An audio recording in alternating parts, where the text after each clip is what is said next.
कहानी की शुरुआत एक ऐसी खौफनाक रात से होती है जिसे उस शहर ने पहले कभी नहीं देखी थी। आसमान में बिजली इस तरह कड़क रही थी जैसे बादल फट जाएगा और हवाओं की डरावनी आवाजें सुनकर ऐसे लग रहा था जैसे नीचे कोई इस दुनिया को हमेशा के लिए मिटाना चाहती हो। लेकिन वहाँ के आम लोगों को इस बात का रत्ती भर भी अंदाजा नहीं था कि ये कोई आम तूफान नहीं है। असल में इस क़यामत की शुरुआत हुई थी एक अजीब और घने कोहरे से। अगली सुबह जब शहर की आंख खुली तो सब कुछ बदल चुका था। पूरा शहर एक ऐसे खतरनाक और अजीब सफेद धुंध से ढका हुआ था जिसमें कुछ छुपा हुआ था। ये कोई आम कोहरा नहीं था बल्कि एक मौत का जाल था। जो भी इंसान इस धुएं में अपना पहला कदम रखता वो पलक झपकते ही गायब हो जाता। जो एक बार अंदर गया वो कभी भी बाहर नहीं आया। इसके पीछे एक बहुत बड़ा और खौफनाक राज था। दरअसल देश की मिलिट्री एक सुपर सीक्रेट प्रोजेक्ट पर काम कर रही है और उनकी एक गलती की वजह से दूसरा डायमेंशन का दरवाजा गलती से खुल गया था। उस खुले हुए दरवाजे से ऐसी भयानक और अजीब चीजें हमारी दुनिया में घुस आई थी जो पूरी मानव जाति को खत्म करने वाली थी। अब इस पूरे तबाह हुए शहर में लोगों के छुपने के लिए अगर कोई एक आखिरी महफूज जगह बची थी तो वो था वहाँ का एक बड़ा सुपरमार्केट। लेकिन वहाँ फंसे लोगों को अभी ये बिल्कुल नहीं पता था कि बाहर उनका कैसा दर्दनाक अंत इंतजार कर रहा था। नदी के ठीक किनारे बने एक सुंदर से घर में थॉमस नाम का एक शांत और क्रिएटिव आदमी बैठा एक पेंटिंग पूरी कर रहा था। थॉमस एक बेहतरीन आर्टिस्ट था जो हॉलीवुड फिल्मों के बड़े बड़े पोस्टर्स डिजाइन करता था। अगले ही दिन उसे अपनी नई फिल्म का पोस्टर सबमिट करना था, इसलिए बाहर चल रहे इतने भयानक तूफान के बावजूद वो दुनिया से बेखबर अपने काम में पूरी तरह डूबा हुआ था। लेकिन अचानक तूफान और ज्यादा पागल हो जाता है। हवाओं की रफ्तार इतनी तेजी से बढ़ती है कि घर के कांच की खिड़कियों थर थर कांपने लगती है। हालात को हाथ से निकलते देखकर थॉमस तुरंत अपना काम को छोड़ता है और अपनी पत्नी सारा और छोटे बेटे जैक को लेकर टूटे हुए बेसमेंट में छुप जाता है। अगली सुबह जब तूफान शांत होता है तो थॉमस और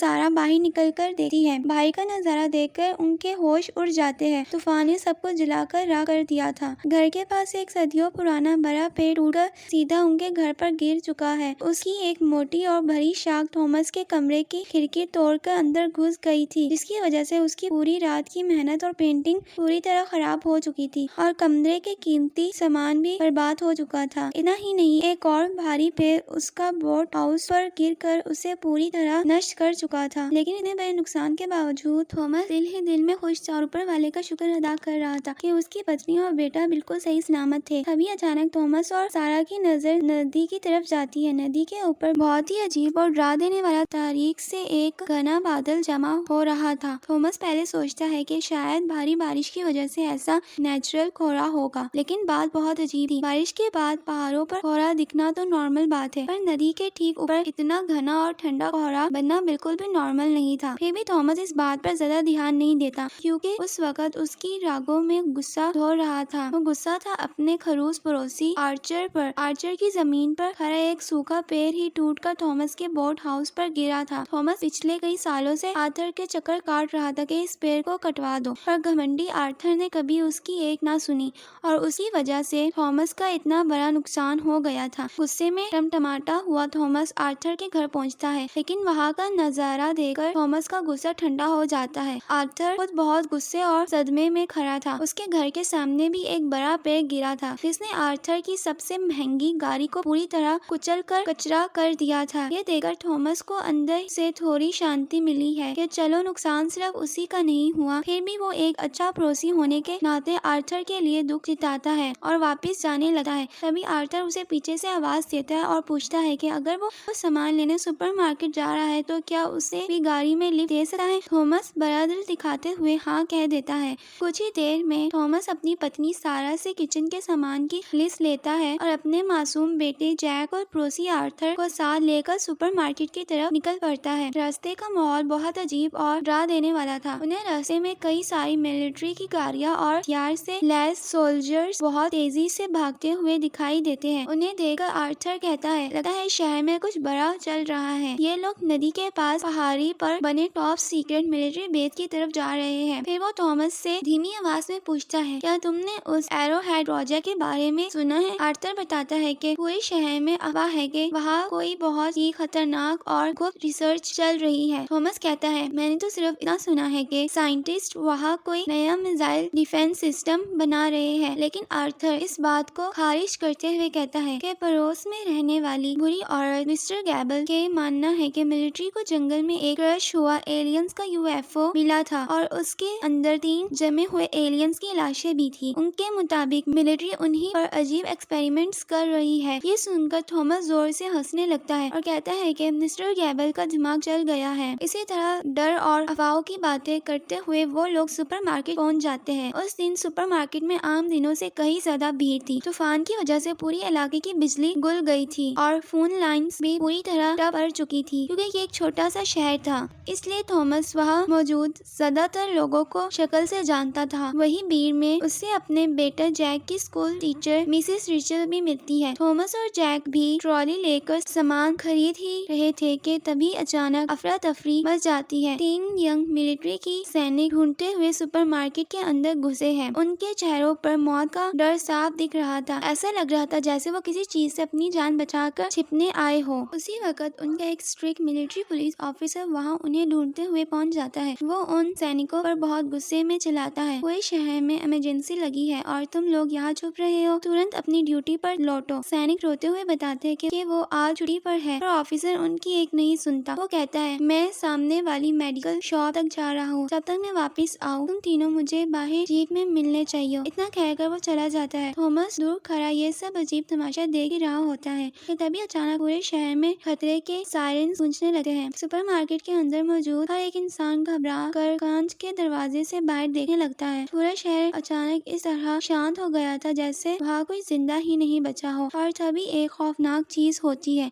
एक बुढ़ा आदमी जिसका नाम डैन हेमता हुआ और टूटा हुआ सुपरमार्केट के अंदर घुसा है। उसकी नाक से तेजी से खून बह रहा है और उसकी आंखें दर्द से फटी हुई है। वो चिल्लाते हुए कहता है, दरवाजा बंद करो, उस घने कोहरे के अंदर कुछ है। उसने मेरे दोस्त को मेरे सामने चीर डाला। मैंने किसी तरह अपनी जान बचाकर यहाँ तक पहुँचा हूँ। उसकी बात अभी खत्म भी नहीं हुई थी कि बाहर से वो सफेद घना रहस्यमयी कोहरा बहुत तेजी से भरते हुए पूरे इलाके को अपने अंदर निगलने लगा है। एक आदमी डर के मारे सुपरमार्केट से निकलकर अपनी कार की तरफ भागता है, लेकिन कार के दरवाजा खुलने से पहले कोहरा उसे चारों तरफ से घेर लेता है और अगले ही पल कोहरे के अंदर से उस आदमी की ऐसी दर्दनाक और दहशतनाक चीख सुनाई देती है कि लोगों का खून जम जाता है। उसकी चीख सुनते ही सुपरमार्केट के अंदर के लोग तुरंत चलाते हुए आगे बढ़ते हैं और भारी कांच के दरवाजा बंद करके लॉक कर देते हैं। कुछ ही सेकंड के अंदर पूरा सुपरमार्केट चारों तरफ से उस मौत के रहस्यमय कोहरे से घिर जाता है। कोहरा इतना ज्यादा घना था कि कांच के बिल्कुल पास खड़े होकर भी बाहर का कुछ दिखाई नहीं दे रहा था।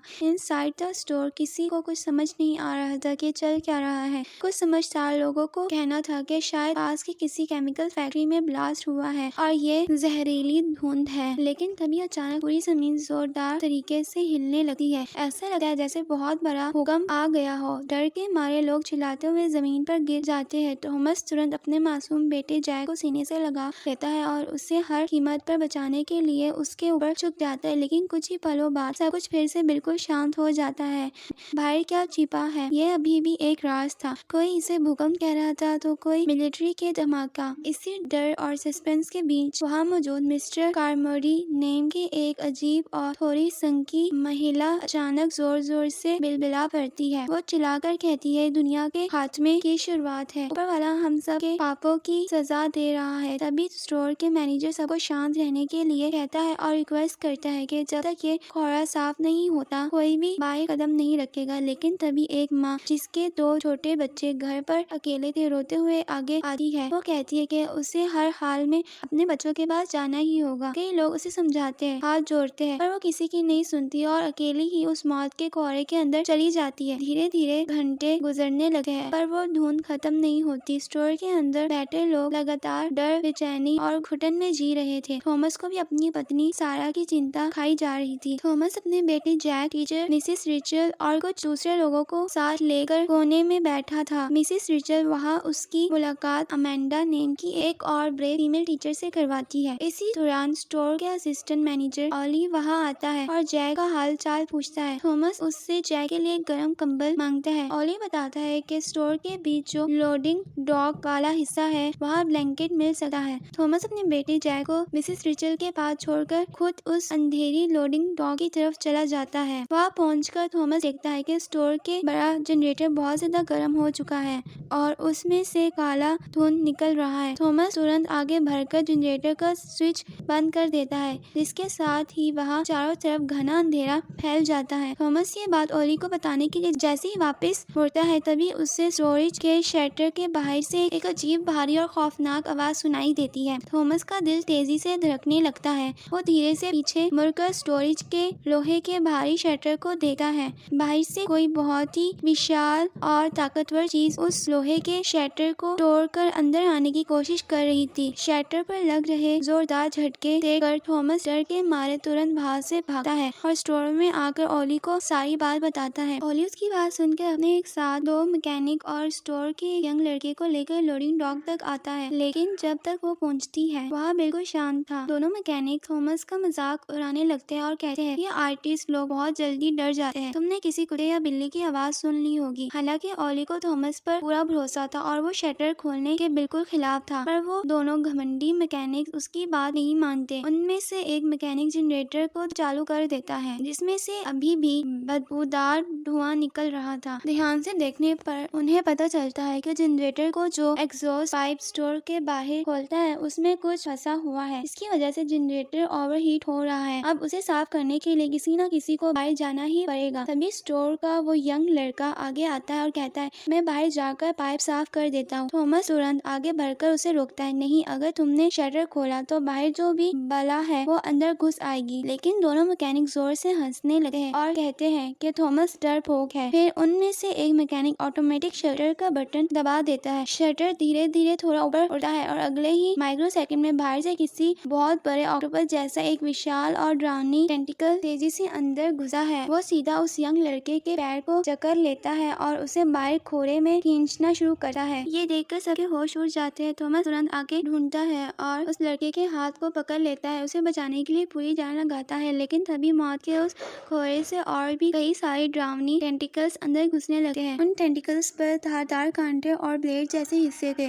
जो उस लड़के की चमड़ी को चीर रहे थे। थॉमस चिल्लाता है, खड़े क्या हो, मेरी मदद करो। लेकिन दोनों मैकेनिक्स डर के मारे खतर बांध चुके थे, उनके पैर जम गए थे। तभी ओली कहीं से गैस कुल्हाड़ी उठा लाती है, लेकिन इससे पहले कि वो वार करती वो भयानक टेंटिकल उस लड़के को जोरदार झटके से बाहर मौत के खोरे में घसीटे ले जाती है और कुछ ही सेकंड में उस लड़के की चीखें हमेशा के लिए बंद हो जाती हैं।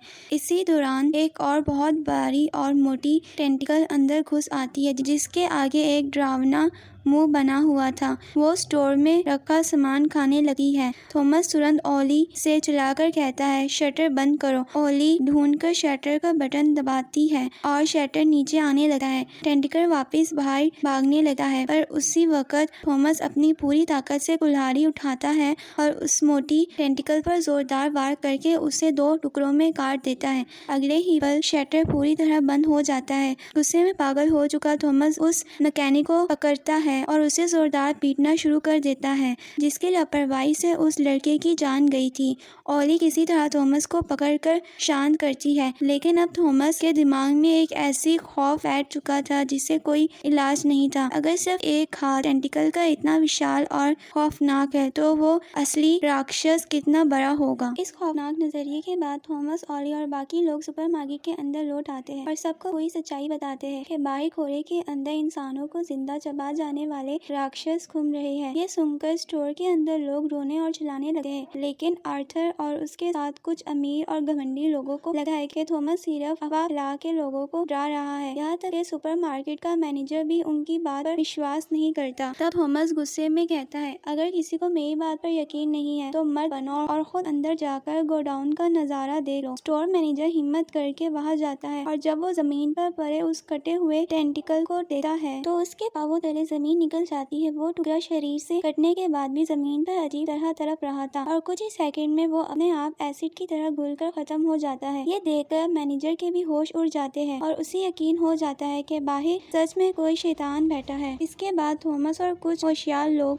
सुपरमार्केट की बड़ी बड़ी कांच के दरवाजों को मजबूत करने में लग जाते हैं। वो उन दीवारों के आगे कुत्ते के खाने के भारी बैग्स और हैवी सामान के पहाड़ बना देते हैं ताकि अगर बाहर से कोई हमला हो तो वो कांच तोड़कर सीधा सीधे अंदर ना आ सके। उसी दौरान डैन नाम का वो बुरा आदमी थॉमस के पास आता है और धीरे से कहता है, बाहर जो भी है वो शैतान के रूप है। अगर हम जिंदा रहना है तो हमारे पास वेपन्स होने चाहिए। तभी अमांडा अपने हैंडबैग से एक छोटी पर रियल पिस्तौल निकालती है और बताती है कि वो अपनी सेफ्टी के लिए इसे हमेशा साथ रखती है। लेकिन सबसे बड़ी प्रॉब्लम ये थी कि वहाँ खड़े किसी भी आम इंसान को बंदूक चलाने नहीं आती थी। तभी ओली आगे बढ़ती है और पिस्तौल अपने हाथ में लेकर कहता है, मुझे दो, मैं पहले शूटिंग में स्टेट चैंपियन रह चुका हूँ। उसी वक्त दूसरी तरफ मिस्टर कार्मोडी फिर से आगे आती है और भीड़ के बीच खड़ी होकर बिलबिला पड़ती है और चिल्लाने लगती है। वो कहती है, देखा, ये सब ऊपर वाले ने किया है। इंसानों के पाप इतने बढ़ चुके हैं कि अब ऊपर वाला अपना बदला ले रहा है और इस मौत से बचाने का सिर्फ एक ही रास्ता है। हम सबको अपने पापों का प्रायश्चित करना होगा और अगर जरूरत पड़ी तो अपने खून से भी। उसकी ये जहरीली बातें सुनकर लोग और ज्यादा पैनिक होने लगते हैं। अमेंडा को बहुत गुस्सा आता है। वो आगे बढ़ती है और मिस्टर कार्मोडी के चेहरे पर एक जोरदार थप्पड़ मार देती है और कहती है, अपना ये बकवास नाटक बंद करो और लोगों को डराना छोड़ दो। लेकिन मिस्टर कार्मोडी एक बीमार मुस्कान के साथ कहती है, बहुत जल्द तुम सब घुटनों पर आओगे और मुझसे ऊपर वालों से दया मांगने की भीख मांगोगे। उसी वक्त आर्थर और उसके कुछ साथी फैसला करते हैं कि इसे पागल खाने में और नहीं रुकेंगे। उनका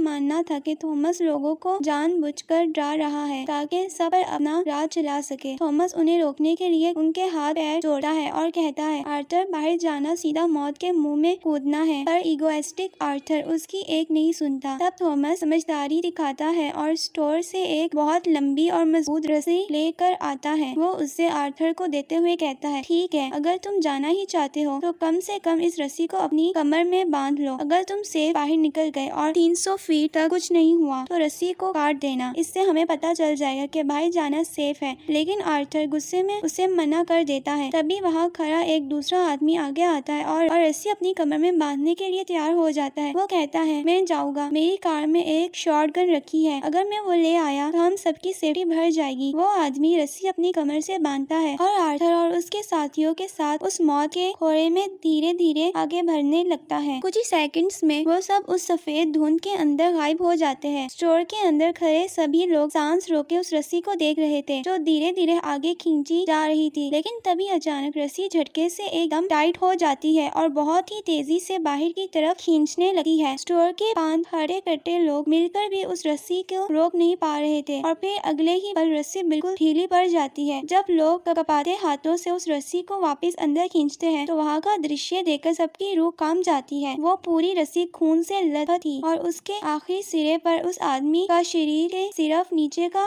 आधा हिस्सा बंधा हुआ वापस आया था। ये खौफनाक और दर्दनाक नजारा देखकर सुपरमार्केट के अंदर मौजूद हर एक इंसान के दिल में डर का एक ऐसा भूत बैठ जाता है जो उन्हें पागल करने वाला था। धीरे धीरे शाम ढलती है और खौफनाक रात शुरू हो जाती है। बिजली न होने की वजह से पूरे स्टोर में सिर्फ हल्की इमरजेंसी लाइट चल रही थी, जिससे माहौल और डरावना लग रहा था। थॉमस और उसके कुछ साथी दीवारों पर पहरा दे रहे थे। इसी दौरान एक आदमी बिल्कुल कांच की बड़ी दीवार के पास बैठकर डिनर कर रहा होता है और उसके पास एक इमरजेंसी लाइट रखी थी। तभी अचानक बाहर से एक बहुत ही विशाल और अजीब से उड़ने वाले कीड़े आता है और कांच पर आकर चिपक जाता है। उसे देखकर वो आदमी डर के मारे पीछे गिर जाता है। वो कीड़ा देखने में किसी बहुत बड़े टिड्डे जैसा था, पर उसका आकार एक कुत्ते जितना बड़ा था और वो रोशनी की तरफ अट्रैक्ट होकर आया है।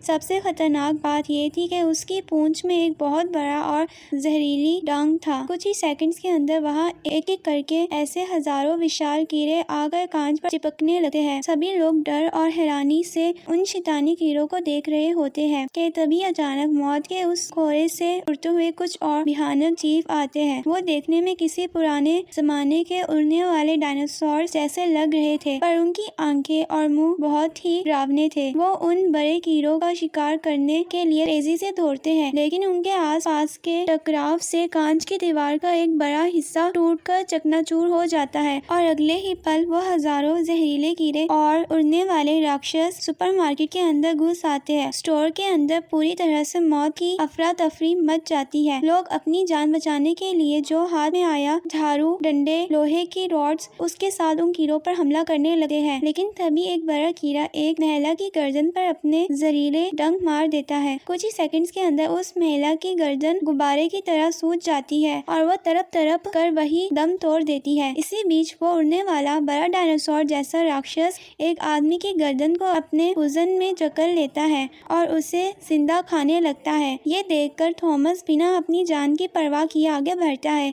एक कपड़े पर अल्कोहल डालकर उसमें आग लगाता है और उस राक्षस को जलाने लगा है। उससे देखकर एक और आदमी भी आग जलाने की कोशिश करता है, पर जल्दबाजी और डर में वो खुद पर ही पेट्रोल गिरा लेता है और उसके पूरे शरीर में आग लग जाती है और वो चीते हुए जमीन पर गिर जाता है। दूसरी तरफ एक खतरनाक जहरीला कीड़ा उड़ता हुआ सीधे मिसेस कार्मोडी के चेहरे पर आकर बैठ जाता है। मिसेस कार्मोडी डर के मारे बिल्कुल खतर बनकर खड़ी हो जाती है और अपनी आंखें बंद करके ऊपर वाले से प्रार्थना करने लगती है। और अजीब बात ये होती है कि वो कीड़ा उसे बिना काटे या नुकसान पहुंचाए चुपचाप वहाँ से उड़ जाता है। ये देखकर मिस्टर कार्मोडी का अंधविश्वास और ज्यादा पक्का हो जाता है कि वो ऊपर वाले की चुनी हुई इंसान है और ऊपर वाला खुद उसे बचा रहा है। इधर थॉमस और अमेंडा मिलकर उस उड़ने वाले बड़े राक्षस को डंडे और आग से मार गिराते हैं, लेकिन तभी एक दूसरा उड़ने वाला शैतान कीड़ा थॉमस के मासूम बेटे जैक की तरफ झपटा मारता है। जैक डर के मारे चीखता है, पर ठीक उसी माइक्रो सेकंड में ओली अपनी पिस्तौल निकालता है और एक सटीक गोली चलाकर उस राक्षस के भेजे को उड़ा देता है। आखिरकार बहुत मुश्किल से और कई सारी लाशें गिरने के बाद सभी कीड़ों और राक्षसों को मार दिया जाता है। इसके बाद बचे हुए लोग ढूंढकर उस टूटे हुए कांच के हिस्से को बड़े बड़े प्लाईवुड के बोर्ड्स और टेप से बांध कर देते हैं ताकि बाहर से कोई दूसरी बला अंदर न आ सके। इस खौफनाक रात के बाद सुपरमार्केट का माहौल पूरी तरह बदल जाता है। जो लोग पहले मिस्टर कार्मोडी के पागल समझ रहे थे, अब उनके मन में बैठ चुका हुआ डर उन्हें मिस्टर कार्मोडी की तरफ खींचने लगता है। उन्हें लगता है कि जैसे मिस्टर कार्मोडी ने कहा था, ये सच है, भगवान का क्रोध है और वो कीड़े उसे बिना काटे उड़ गया। इसका मतलब वो सच कह रही है। धीरे धीरे मिस्टर कार्मोडी लोगों के दिमाग से खेलना शुरू करती है और उन्हें अपने कंट्रोल में कर लेती है। माहौल इतना डिप्रेस हो गया था कि एक महिला ने डर के मारे स्टोर के अंदर ही जहर खाकर अपनी जान दे दी। दूसरी तरफ वो आदमी जो आग में जल गया है, वो दर्द से तड़प रहा था और मौत की भीख मांग रहा था, पर स्टोर में कोई दवाई नहीं थी। ये सब देखकर थॉमस एक बड़ा फैसला करता है। वो अपने साथियों को कहता है, हमें हर हाल में सामने वाली मेडिकल शॉप तक जाना होगा, वहाँ से इस चलते हुए आदमी के लिए दवाइयाँ लाएंगे और फिर इस सुपरमार्केट को छोड़कर मेरी कार से शहर से बाहर निकलने की कोशिश करेंगे। लेकिन तभी स्टोर के बाकी लोग उन्हें रोकते हैं और कहते हैं, यहाँ बहुत सारा खाना है, हम महीनों तक अंदर जिंदा रह सके हैं, बाहर जाना मौत है। तब थॉमस उन्हें समझाता है, तुम लोग समझ क्यों नहीं रहे, ये दीवारें कांच की है, अगर बाहर के बड़े राक्षसों ने एक साथ हमला किया तो ये स्टोर 2 मिनट भी नहीं टिकेगा। और सबसे बड़ा खतरा बाहर के राक्षस नहीं बल्कि अंदर बैठी ये मिस्टर कार्मोडी है। ये ऊपर वाले के नाम पर लोगों को पागल बना रही है और इसने अभी से बलि देने की बातें शुरू कर दी है। मुझे डर है कि अगली बार ये किसी इंसान की बलि मांगेगी और हो सकता है इसकी नजर मेरे बेटे जैक पर पड़े। थॉमस बताता है कि उसकी कार थोड़ी दूर खड़ी है जिसमें 8 लोग बैठ सकते हैं। अगर वो किसी तरह कार तक पहुंच गए तो शायद सबकी जान बच जाए। इसके बाद थॉमस उन 3 यंग मिलिट्री सैनिकों के पास जाता है और उनसे हेल्प मांगता है। उनमें से 2 सैनिक साफ मना कर देते हैं और बहुत डरे हुए दिखते हैं, पर तीसरा सैनिक जिसका नाम बिली था, वो थॉमस के साथ जाने के लिए तैयार हो जाता है। जैसे ही थॉमस, अमेंडा, डैन, ओली और यंग सोल्जर बिली हथियार लेकर बाहर जाने के लिए दरवाजे पर पहुंचते हैं, मिस्टर कार्मोडी उनका रास्ता रोककर खड़ी हो जाती है। वो बीर को उकसाते हुए कहती है, अगर ये लोग बाहर गए तो उन शैतानों को अपने पीछे यहाँ ले आएंगे और हम सबको मरवा देंगे। फिर उसकी हाँ में हाँ मिलाने लगती है। तभी मिसेस रिचल को बहुत गुस्सा आता है। वो एक भारी कैन उठाती है और सीधे मिसेस कार्मोडी के मुंह पर दे मारती है और चिल्लाती है, अगर मदद नहीं कर सकती तो अपना शैतानी मुंह बंद रख। इसके बाद थॉमस और उसकी टीम दरवाजा खोलकर मौत के उस घने कोहरे के अंदर निकल जाती है। बाहर का कोहरा अब पहले से भी कहीं ज्यादा घना हो चुका था था। हालात ये थे कि उन्हें अपने ठीक आगे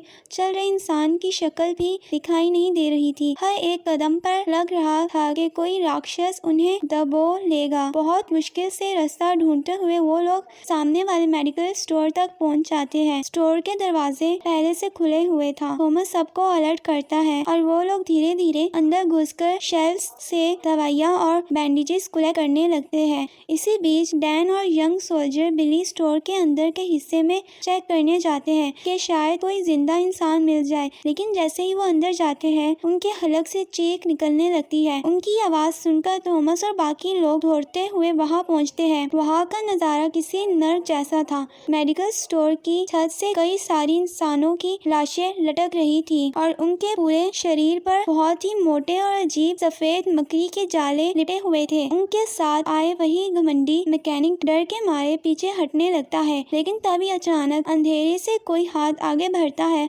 और उस मैकेनिक का कंधा पकड़ लेता है। मैकेनिक डर के मारे जोर से चिल्लाता है, लेकिन जब थॉमस अपनी टॉर्च की रोशनी उस आदमी पर डालता है तो वो कोई राक्षस नहीं बल्कि वही मिलिट्री पुलिस ऑफिसर था जो शुरुआत में दवाई लेने निकला था। उसकी हालत देखकर लोगों की रूह कांप जाती है। उसका पूरा शरीर उन मोटे मकड़ी के जालों में जकड़ा हुआ था और उसकी पूरी स्किन पर बड़े बड़े घिनौने फोड़े निकल गए थे। वो अभी भी जिंदा था पर हर एक सांस के साथ दर्द से तड़प रहा था। वो थॉमस को देखकर बहुत ही कमजोर आवाज में सिर्फ एक ही बात बार बार बोल रहा था, ये सब हमारी गलती है, हमने नरक के दरवाजे खोल दिए, हमें माफ कर दो। और तभी एक बहुत ही घिनौनी चीज हुई है। उस ऑफिसर के शरीर के वो बड़े बड़े पोरे अचानक ब्लास्ट होने लगे हैं और उन पोरों के अंदर से हजारों की तादाद में छोटी छोटी और जहरीली मकड़ियां निकल कर जमीन पर फैलने लगती है। ये देखकर मैकेनिक घबरा कर दूसरी तरफ भागता है, पर तभी अंधेरे से निकल कर एक विशाल मकड़ी उसके सामने आकर खड़ी हो जाती है। उस मकड़ी का साइज एक पूरे इंसान जितना बड़ा था और उसके पैरों से एसिड निकल रहा था। मैकेनिक चीखता है, पर तभी ओली अपनी पिस्तौल से एक परफेक्ट शॉट मारती है और उस बड़ी मकड़ी को वही ढेर कर देती है। लेकिन कहानी यहाँ खत्म नहीं होती। अगले ही सेकंड छत और दीवारों से ऐसी ही कई सारी विशाल मकड़ियाँ उन पर टूट पड़ती है। स्टोर के अंदर मौत का नंगा नाच शुरू हो जाता है। थॉमस और उसके साथी डंडों और कुल्हाड़ियों से उन मकड़ियों को मारने की कोशिश करते हैं, पर उन मकड़ियों के जालों में बहुत ही खतरनाक एसिड था। एक मकड़ी अपना जाल एक यंग लड़के के पैर पर फेंकती है और जाला गिरते ही उस लड़के का पैर एसिड की तरह पिघलने लगता है। थॉमस और डैन उसे बचाने के लिए उसे खींचने की कोशिश करते हैं, पर तभी 30-40 मकड़ियाँ उन पर एक साथ हमला कर देती है। इस भयानक नाक हमले में थॉमस के 2 साथी उन मकड़ियों के शिकार बन जाते हैं और उन्हें जिंदा खा लिया जाता है। उसी दौरान वो मिलिट्री ऑफिसर जमीन पर गिरता है और उसका शरीर सारे पोरों के साथ फट जाता है, जिसमें से लाखों छोटी मकड़ियाँ निकल कर फ्लड की तरह जमीन पर आने लगती है। अब वहाँ रुकना सीधे मौत था। जिस लड़के के पैर जला था वो भी दम तोड़ चुका था। मजबूरी में थॉमस और उसके बचे हुए साथियों को अपने दोस्तों की लाशें वहीं छोड़कर दौड़ते हुए भागना पड़ता है। किसी तरह अपनी जान हथेली पर लेकर वो वापस सुपरमार्केट पहुंचते हैं और दरवाजा बंद कर देते हैं। थॉमस अब पूरी तरह समझ चुका था कि बाहर का खतरा उनकी सोच से कहीं ज्यादा भयानक है, इसलिए वो फैसला करता है कि चुपचाप स्टोर के अंदर रहना ही अकेला रास्ता है। एक और खौफनाक रात गुजर जाती है, पर सुपरमार्केट के अंदर का हालात अब नरक से भी बदतर हो चुके थे। मिस्टर कामोडी ने डर का फायदा उठाकर स्टोर के आधे से ज्यादा लोगों को अपने अंधविश्वास के जाल में फंसा लिया था। यहाँ तक कि वो बचा हुआ मैकेनिक भी अब मिस्टर कामोडी का पक्का चेला बन चुका था और उसकी हर बुरी बात पर हाँ मिलाता था। थॉमस और अमेंडा ये देखकर बहुत परेशान थे। उन्हें समझ आ गया था कि अगर वो यहाँ और रुके तो बाहर के राक्षस उन्हें मारेंगे या नहीं, पर अंदर का ये पागल लोग उन्हें जरूर मार देंगे। लेकिन तभी थॉमस के दिमाग की बत्ती जलती है। उसे याद आता है कि मेडिकल स्टोर में उस मिलिट्री ऑफिसर ने मरते वक्त कहा था, ये सब हमारी गलती है। इसका मतलब इस पूरी तबाही के पीछे मिलिट्री का ही हाथ है और इसका सच सिर्फ वही यंग सोल्जर बेली बता सकता है जो उनके साथ कोने में बैठा था। थॉमस गुस्से में उस यंग सोल्जर बेली के पास जाता है और उससे कॉलर से पकड़कर पूछता है, सच सच बताओ बेली, भाई क्या हो रहा है? तुम मिलिट्री वाले क्या छुपा रहे हो? बेली पहले डर के मारे रोने लगता है और कहता है कि उसे कुछ नहीं पता। तब थॉमस पूछता है, तो तुम्हारे बाकी दोनों मिलिट्री के साथी कहाँ हैं? वो काफी देर से दिख नहीं रहे। ये सुनते ही थॉमस और उसके साथ उन दोनों सैनिकों को ढूंढने के लिए वापस लोडिंग डॉक की तरफ जाते हैं, लेकिन उन्हें नहीं पता था कि वो घमंडी मैकेनिक चुपके से उनका पीछा कर रहा था। जब थॉमस और ओली लोडिंग डॉक के दरवाजा खोलता है तो वहाँ का दृश्य देखकर उनका कलेजा मुंह को आ जाता है। उन दोनों यंग मिलिट्री सैनिकों ने डर और पछतावे के मारे छत से लोहे की वायर बांधकर फांसी लगा ली थी। उनकी लाशें वहां लटक रही थी। यह देखकर यंग सोल्जर बेली पूरी तरह टूट जाता है और घुटनों पर बैठकर रोने लगता है। वो बताता है, मुझे नहीं पता कि वो सच में ऐसा कर लेंगे। मेडिकल स्टोर वाले ऑफिसर की मौत की खबर सुनकर वो दोनों कह रहे थे कि हम सब मरने वाले हैं, पर मैंने नहीं सोचा था कि वो खुदकुशी कर लेंगे। अब थॉमस का शक यकीन में बदल जाता है। वो बेली को दीवार से लगाता है और चिल्लाता है, क्या ये सब एरोहेड प्रोजेक्ट की वजह से हुआ है? सच बताओ। तभी पीछे छुपा हुआ मैकेनिक उनकी ये सारी बातें सुन लेता है। वो दौड़ते हुए जाता है और पूरी भीड़ और मिस्टर कार्मोडी को लेकर गोडाउन में घुस आता है। वो बेली को खींचकर मिस्टर कार्मोडी के सामने खड़ा कर देता है। अब पूरी पागल भीड़ उस यंग सोल्जर से जवाब मांगने लगती है। मिस्टर कार्मोडी अपनी डरावनी आवाज में चिल्लाती है, बताओ शैतान के साथी, क्या है एरोहेड प्रोजेक्ट? डर और मौत के साए में खड़ा यंग सोल्जर बेली आखिरकार रोते हुए सच उगलने शुरू करता है। असल में हमारे बेस के बड़े साइंटिस्ट ने एक ऐसी मशीन बनाई थी जिससे दूसरे डायमेंशन तक पहुंचने का रास्ता मिल सके। वो साइंटिस्ट सिर्फ एक छोटा सा विंडो खोलकर उस दुनिया को देखना चाहते थे, लेकिन एक्सपेरिमेंट बहुत बुरी तरह फेल हो गया। उनसे पोर्टल कंट्रोल नहीं हुआ और दूसरी दुनिया का दरवाज़ा पूरी तरह खुल गया और उसी खुले दरवाजे से वहाँ के ये सारे अजीब और खौफनाक राक्षस हमारी दुनिया में घुस आए। मुझे सिर्फ इतना ही पता है, ऊपर वाले के लिए मेरी जान छोड़ दो, इसमें मेरी कोई गलती नहीं है। लेकिन ये सच सुनते ही मिस्टर कार्मोडी और उसके अनविश्वास समर्थक गुस्से में पागल हो जाते हैं। मिस्टर कार्मोडी चिल्लाकर कहती है, देखा तुम सबने, ये साइंटिस्ट हमेशा से ऊपर वाले के खिलाफ काम करते हैं। उन्होंने चांद पर कदम रखकर उसकी पवित्रता को नष्ट किया। उन्होंने परमाणु को तोड़ा और इंसानों को पाप में धकेला। आज ऊपर वाले उन्हें पापों की सजा हम सबको दे रहे हैं और इस शैतान के साथी को जिंदा रहने का कोई हक नहीं है। मिस्टर कार्मोडी भीड़ को उकसाती है, इसकी बलि चढ़ा दो। उसकी बात सुनते ही वो पागल लोग चैन, चाकू और लोहे के डंडे लेकर उस यंग सोल्जर बेली पर टूट पड़ते हैं और उसे इतना मारते हैं कि वो खून से लथपथ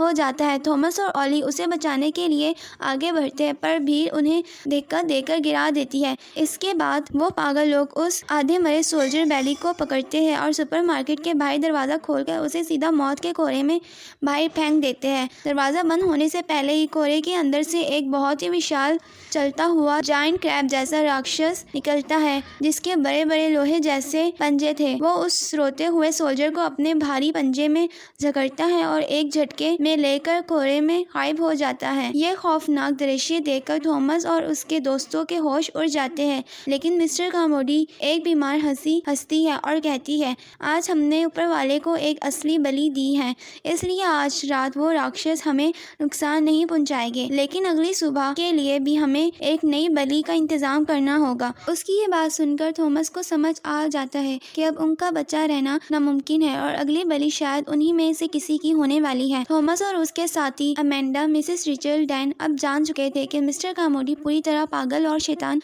बन चुकी है।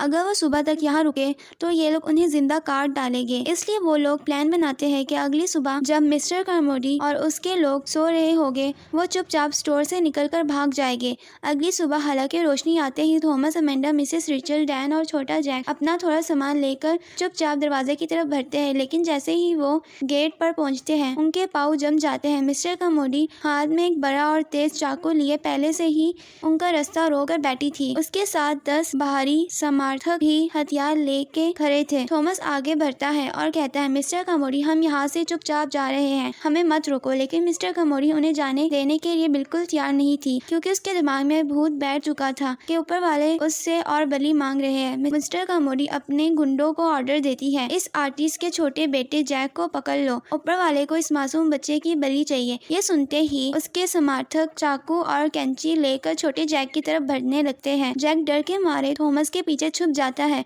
और रोने लगता है। थॉमस और डैन डंडा लेकर उन्हें रोकने की कोशिश करते हैं, पर उनकी तादाद बहुत ज्यादा थी। थॉमस समझ जाता है कि अगर उसने अभी कुछ नहीं किया तो ये पागल लोग उसके बेटे को उसके सामने काट डालेंगे। उसी क्रिटिकल सेकंड में ऑली आगे बढ़ती है, अपनी पिस्तौल निकालती है और बिना एक सेकंड गवाए सीधा मिस्टर कार्मोडी के सर के बीचों बीच गोली चला देती है। गोली लगते ही मिस्टर कार्मोडी का भेजा फट जाता है और वो वही जमीन पर गिरकर ढेर हो जाती है। अपने लीडर को इस तरह मरता देकर उसके सारे समर्थक डर के मारे पीछे हट जाते हैं। थॉमस को मौका मिलता है और वो चिल्लाता है, भागो। Thomas, Jack, Amanda, Mrs Rachel और डैन सुपर मार्केट के दरवाजा खोलकर बाहर मौत के कोहरे में भागे हैं, लेकिन बाहर कोहरा इतना घना था कि भागते भागते वो एक दूसरे से बिछड़ने लगते हैं। Thomas, Jack, Amanda, Mrs Richard और डैन तो किसी तरह साथ रहते हैं, पर ओली और बाकी लोग अंधेरे कोहरे में कहीं गुम हो जाते हैं। बहुत मुश्किल से राक्षसों की आवाजों के बीच दौड़ते हुए थॉमस अपनी टीम और अपने बेटे को लेकर अपनी कार तक पहुंच जाता है। वहां पहुंचकर वो देखता है कि ओली पहले से ही कार के पास खड़ा था और उनके इंतजार कर रहा था। उसे देखकर थॉमस की जान में जान आती है,